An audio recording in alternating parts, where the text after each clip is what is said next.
ड्रामे की स्टार्टिंग में हम फेंग लिंग नाम की एक लड़की को देखते हैं जो कि कार ड्राइव कर रहा होता है। तभी रेडियो में न्यूज आती है कि अर्थ के एटमॉस्फेयर में एक यूएफओ दिखा गया है, उसमें शायद एलियन भी हो सकते हैं। इस न्यूज को सुनने के चक्कर में फेंग का ध्यान भटक जाता है और उसकी कार का बहुत बुरा एक्सीडेंट होता है, जिस वजह से उसको काफी चोट भी आती है। तभी हम एक लड़की को देखते हैं जिसने कुछ भी कपड़े नहीं पहने होते हैं। वो फेंग की कार के पास आकर एक चद्दर ओढ़ती है। फिर वो फेंग के पास आकर कहती है कि ये कितना हैंडसम बंदा है। उसके बाद वो अपने मैजिक से फेंग की चोट को ठीक कर देती है, जिससे हमें पता चलता है कि ये लड़की एक एलियन है जिसका नाम शाओची होता है।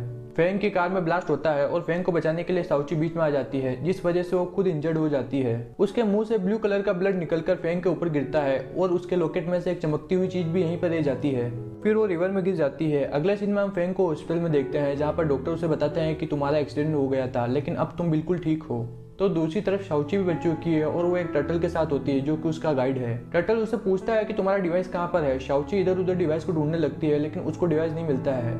फिर उसको याद आता है कि मेरा डिवाइस शायद उसी लड़की के पास रह गया होगा जिसकी मैंने कल जान बचाई थी। क्योंकि शाओची के पास पहनने के लिए बिल्कुल भी कपड़े नहीं होते हैं, इसलिए वो एक मॉल में जाकर अलग अलग ड्रेस को ट्राई करने लगती है। मॉल के गार्ड उसको देख लेते हैं और उसकी तरफ आगे बढ़ने लगते हैं। शाओची डरकर वहां से भाग जाती है। रास्ते में शाओची को कार ठोकने वाली होती है जिसमें फेंग ही होता है। अपनी जान बचाने के लिए शाओची टाइम को फ्रीज कर देती है और वहां से निकल जाती है, लेकिन उसकी पावर का फेंग पर कोई भी असर नहीं होता है और वो सब ये नजारा देख रहा होता है। वो समझता है कि ये शायद मेरी आंखों का धोखा है। इसके बाद शाओची एक बार में जाती है और वहाँ पर काफी ड्रिंक कर लेती है। वहीं वो एक लड़की को देखते हैं जिसका नाम लाई होता है। तभी लाई को फेंग का कॉल आता है, जिससे हमें पता चलता है कि लाई फेंग का भाई है। फेंग लाई से कहता है कि मैंने तुम्हें पेंटिंग करने के लिए कहा था और तुम पार्टी करने के लिए निकल गए, और लाई को खूब डांट लगाता है। वहीं बार के ओनर शाओची को बिल लाकर देती है, लेकिन ज्यादा शराब पीने की वजह से शाओची बेहोश हो जाती है।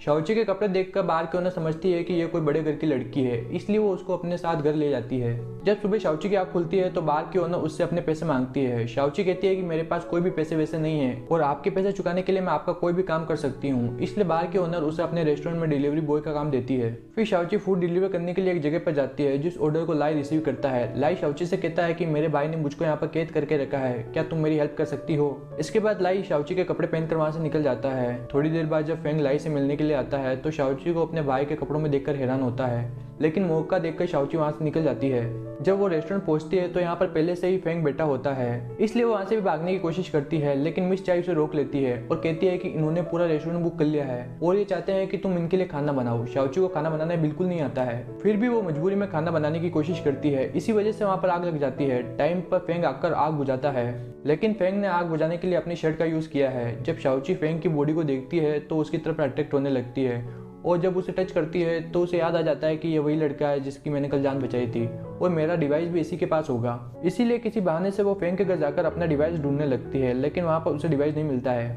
वहीं हम फेंग की सौतेली मॉम को उसके भाई के साथ देखते हैं, जो कि बात कर रहे होते हैं कि लाई को नया प्रेसिडेंट कैसे बनाया जाए, क्योंकि वो नहीं चाहती है कि फेंग कंपनी का न्यू प्रेसिडेंट बने। इसके लिए वो एक लड़की को हायर करती है जिसका नाम जो होता है। दूसरी तरफ लाई रेस्टोरेंट में आकर काफी ड्रिंक करने लगता है। जब शाओची उसे रोकने की कोशिश करती है तो वो शाओची का हाथ पकड़ लेता है। क्योंकि एलियन की स्किन काफी सेंसिटिव होती है, इसलिए शाओची के हाथों में जलन होने लगती है और शाओची की हालत थोड़ी ही देर में खराब हो जाती है। फेंग अपने भाई को लेने के लिए आता है। जब वो शाओची की इतनी बुरी हालत देखता है तो घबरा जाता है। शाओची को ठंड लग रही होती है, इसलिए वो फेंग को हक कर लेती है। सुबह इन दोनों की आंख खुलती है। फेंग शाओची से पूछता है कि कल रात तुम्हें इतनी ठंड क्यों लग रही थी। शाओची बात को टाल देती है और फेंग ऑफिस के लिए निकल जाता है। वहां पर वो जो से मिलता है और हमें पता चलता है कि जो फेंग की एक्स गर्लफ्रेंड है।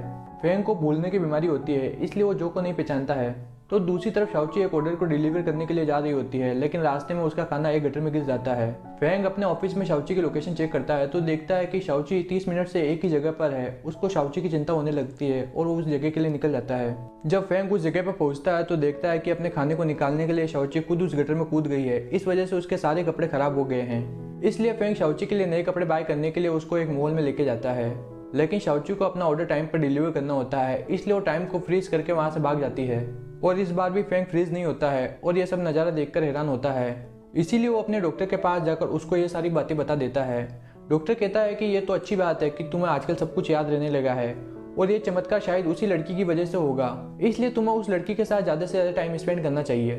अगले दिन शाओची फूड डिलीवर करने के लिए फेंग के ऑफिस में आती है, लेकिन स्ट्रीट फूड से एलर्जी होने की वजह से फेंग की हालत खराब हो जाती है और उसको हॉस्पिटल में एडमिट होना पड़ता है। शाओची वहाँ पर उसको मिलने आती है, उसका ध्यान रखने के लिए वहीं पर रुक जाती है। रात को फेंग शाओची को प्रपोज करता है, जिसका शाओची कोई भी जवाब नहीं देती है। अगले दिन फेंग शाओची को लेकर घूमने के लिए जाता है, जहाँ पर अचानक बारिश होने लगती है। शाओची तो बारिश को एंजॉय करती है, लेकिन फेंग की हालत खराब होने लगती है क्योंकि बारिश में ही उसकी मॉम की मौत हुई थी और वो अपनी मॉम की मौत का जिम्मेदार अपने डैड को मानता है क्योंकि उस दिन उन दोनों का झगड़ा हुआ था। शाओची फेंग के पास आकर उसको कंफर्ट फील कराती है। एक दिन शाओची को अपने डिवाइस की पावर फील होती है, जिसका पीछा करते हुए वो फेंग के ऑफिस पहुंचती है, जहां पर उसे पता चलता है कि उसका डिवाइस फेंग की रिसर्च लैब में है। इसीलिए वो फेंग के पास जाकर रिसर्च लैब में जॉब मांगती है। फेंग भी उसको जॉब दे देता है। फिर वो रिसर्च लैब में जाकर अपना डिवाइस निकाल लेती है। अगले सीन में लाई शाओची को फेंग की बीमारी के बारे में बता देता है, जिसको जानकर शाओची थोड़ा उदास होती है। अगले दिन फेंग शाओची को अपने घर लेकर आता है ताकि वो उसको अपने डैड से मिला सके, लेकिन उसके डैड कहता है कि मैंने तुम्हारा रिश्ता जो से फिक्स कर दिया है, लेकिन फेंग को ये रिश्ता बिल्कुल भी मंजूर नहीं होता है। इसके बाद शाओची को पता चलता है कि उसका डिवाइस फिर से खो गया है और वो उसको ढूंढने के लिए रिसर्च लैब में जाती है, जहाँ पर लैब इंचार्ज आइलून उसको देख लेता है और उसको शक होता है कि डिवाइस के गायब होने के पीछे यही लड़की है। जब वो अंदर जाके चेक करता है तो उसको वहाँ पर एक ब्लू कलर का स्टोन मिलता है, जो कि कल शाओची के ब्लड गिरने की वजह से बना था। अगले सीन में शाओची अपने टर्टल से पूछती है कि अब डिवाइस का कैसे पता लगाऊं। टर्टल कहता है कि तुम्हें फेंग को सब कुछ सच बता देना चाहिए, शायद वो हमारी हेल्प कर दे। लेकिन जब शाओची फेंग को अपना सच बताती है तो उसको लगता है कि ये लड़की फेंक रही है, इसलिए वो इस बात को टाल देता है। एक दिन फेंग को एक परफ्यूम मास्टर से मिलने के लिए जाना होता है और वो शाओची को भी अपने साथ लेकर जाता है, लेकिन जब वो वहाँ पर पहुँचते हैं तो देखते हैं कि लाई यहाँ पर पहले से ही बैठा है। लाई शाओची का हाथ पकड़कर उसको अपने साथ लेके जाता है, जिसकी वजह से फेंग को काफी गुस्सा आता है। लाई जानता है कि शाओची फेंग को पसंद करती है, इसलिए वो कहता है कि अगर तुमको उसको अपनी तरफ अट्रैक्ट करना है तो तुम्हें पहले उसको जेलस फील कराना होगा। इसलिए वो शाओची के फोरहेड पे किस करता है। ये सब फेंग भी देख रहा होता है। इससे फेंग को जलन होती है और वो गुस्सा होकर वहां से चला जाता है। थोड़ी ही देर में शाओची की हालत खराब होने लगती है, इसलिए वो पेड़ के पास जाकर बैठ जाती है। दूसरी तरफ फेंग और लाई शाओची को सभी जगह सर्च कर रहे होते हैं। रात होने पर फेंग को शाओची एक पेड़ के नीचे मिलती है। वो उसकी इतनी बुरी हालत देखकर कहता है कि इसकी वजह क्या है। शाओची कहती है कि हम लोगों को इंसानों के टच से एलर्जी है। फेंग कहता है कि फिर मैं भी तो तुम्हें टच करता हूँ, तो फिर तुम्हें क्यों कुछ नहीं होता। जिस पर शाओची कहती है कि इसका जवाब तो मुझे भी नहीं पता है। तो दूसरी तरफ जो आइलून के साथ मिलकर फेंग की मेमोरी से शाओची का सारा डाटा डिलीट कर देती है।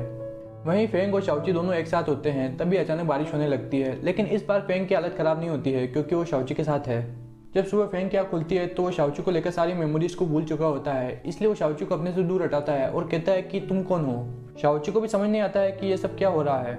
अगले दिन जो फेंग से मिलने के लिए उसके ऑफिस में आती है और कहती है कि हम दोनों पहले रिलेशन में थे, लेकिन तुम्हारी बीमारी की वजह से तुम मुझे भूल गए हो और मैं तुम्हारे साथ वापस रिलेशन में आना चाहती हूँ। जिस पर फेंग कहता है कि मेरे दिल में तुम्हारे लिए कोई भी फीलिंग्स नहीं है और जो को वहाँ से भगा देता है। लेकिन मीडिया इन दोनों के रिलेशन की झूठी न्यूज़ फैला देती है, जिसको देखकर शाओची दुखी होकर रोने लगती है। इसके बाद लाई फेंग से मिलकर कहता है कि मैं शाओची को पसंद करता हूँ। मेमोरी भूलने के बाद भी फेंग को जलन होती है और वो लाई से लड़ने लगता है। इन दोनों को शाओची आकर रोकती है और लाई को अपने साथ लेकर जाती है। अगले दिन फेंग के डैड शाओची से मिलते हैं और कहते हैं कि मेरे बेटे का पीछा छोड़ दो। इस वजह से शाओची दुखी हो जाती है और वाइन की बोतल लेकर फेंग के पास पहुंचती है। फिर ये दोनों साथ में वाइन पीते हैं, लेकिन 2 पैग में ही शाओची को चढ़ जाती है और वो फेंग को अपना लव कन्फेस कर देती है। फेंग कहता है कि पता नहीं क्यों मैं भी तुम्हारी तरफ अट्रैक्ट होता हूँ और शाओची को किस करता है। दूसरी तरफ आइलून सीसीटीवी फुटेज में शाओची को मैजिक करते हुए देखता है और उसको लगता है कि शाओची कोई मॉन्स्टर है, इसलिए वो शाओची को किडनैप कर लेता है और उसके पैर में कट लगाता है, जिसमें से ब्लू ब्लड निकलने लगता है। वहीं फेंग और लाई शाओची की लोकेशन का पता करके वहाँ के लिए निकलते हैं। आइलून शाओची के सिर पर डंडा मारकर उसको बेहोश करता है और उसके खून को एक बोतल में भरने लगता है। तभी लाई और फेंग वहाँ पर आ जाते हैं और आइलून को पीटने के बाद उसको पुलिस से अरेस्ट करवा देते हैं। फेंग शाओची को मिस चाय के घर लेके जाता है और उससे रोमांटिक बातें करता है, जिससे शाओची को थोड़ा अच्छा फील होता है। लेकिन अभी भी शाओची को थोड़ी कमजोरी फील हो रही होती है, इसलिए वो फेंग के जाने के बाद अपनी टर्टल से कहती है कि मुझे स्कैन करो और बताओ कि मुझे क्या हुआ है। टर्टल उसको स्कैन करने के बाद कहता है कि तुम्हारे अंदर वीकनेस आ गई है, इसलिए तुम्हें जल्दी से जल्दी अपने प्लेनेट पर जाकर अपने आप को रिकवर करना होगा, नहीं तो तुम्हारी मौत हो जाएगी। अगले दिन शाओची लाई के साथ होती है और रिसर्च लैब में जाने के लिए दरवाजा तोड़ने की कोशिश करती है, जिस वजह से उसके सिर पर चोट लग जाती है और उसके ब्लू ब्लड को देखकर लाई हैरान होता है, इसलिए शाओची उसे अपना सब कुछ सच बता देती है। एक रात जब फेंग शाओची से मिलने के लिए आता है तो वापस बारिश हो जाती है और फेंग की हालत खराब होने लगती है। शाओची आकर उसको संभालती है। तब फेंग को याद आता है कि बचपन में उसकी मॉम डैड का झगड़ा हुआ था और उसकी मॉम घर छोड़कर जा रही थी, लेकिन फेंग भी उनके साथ जाने की जिद कर रहा था। तभी एक कार आकर उनको ठोकने वाली होती है, लेकिन मॉम फेंग को दूर हटाकर अपनी जान दे देती है और अब फेंग समझ जाता है कि उसकी मॉम की मौत उसकी वजह से हुई थी, ना कि उसके डैड की वजह से। अगले सीन में फेंग हॉस्पिटल में होता है, जहाँ पर उसकी सारी मेमोरीज वापस आ चुकी थी। फिर वो शाओची को लेकर एक पार्टी में आता है, जहाँ पर शाओची बताती है कि मैं एक एलियन हूँ और मैं थोड़े दिन में मरने वाली हूँ क्योंकि मेरा डिवाइस खो गया है, जिसकी वजह से मैं अपने प्लेनेट वापस नहीं जा सकती हूँ। तब फेंग को याद आता है कि वो डिवाइस तो उसके हार्ट में फिक्स है, इसलिए वो अपने हार्ट की सर्जरी करवाने का डिसाइड करता है। फिर वो शाओची के टर्टल से मिलता है और कहता है कि क्या तुम मेरा हार्ट से वो डिवाइस निकाल सकते हो। टर्टल हाँ कहता है और सक्सेसफुली उस डिवाइस को निकाल देता है। लेकिन शाओची टर्टल से कहती है कि मैं फेंग को छोड़कर नहीं जाना चाहती हूँ। जब ये बात फेंग को पता चलती है तो किसी बहाने से शाओची को घूमने के लिए लेके जाता है और अपनी बातों में लगा के शाओची का फिंगर दबा देता है, जिसकी वजह से थोड़ी ही देर में शाओची अपने प्लेनेट टेलीपोर्ट हो जाएगी। इस वजह से शाओची उस पर गुस्सा करने लगती है। फेंग कहता है कि मैं ये सब तुम्हारी भलाई के लिए ही कर रहा हूँ। थोड़ी ही देर में टाइम फ्रीज हो जाता है और शाओची वहाँ से गायब हो जाती है। शाओची को अपने सामने न देखकर फेंग दुखी होकर रोने लगता है। 2 साल बीत जाते हैं। लाई अपनी कंपनी को फेंग के नाम कर देता है और अपनी मोम को समझाता है कि मैं एक पेंटर बनना चाहता हूँ। उसकी मोम भी इसके लिए मान जाती है। फिर वो जो से मिलता है जहाँ पर जो अब लाई को पसंद करने लगी है। इसके बाद वो फेंग से कॉल करके कहता है कि मैंने तुम्हारे लिए एक लड़की को पसंद किया है और तुम्हें उसके साथ ब्लाइंड डेट पर जाना होगा। जब फेंग उस लड़की से मिलने के लिए जाता है तो देखता है कि ये और कोई नई शाओची ही होती है। शाओची एक सर्टिफिकेट दिखा के कहती है कि हमारे प्लेनेट के लोगों ने हमारा रिश्ता कबूल कर लिया है। फिर फेंग शाओची को गले लगाकर उसे किस करता है। इसी के साथ सीजन 1 खत्म हो जाता है।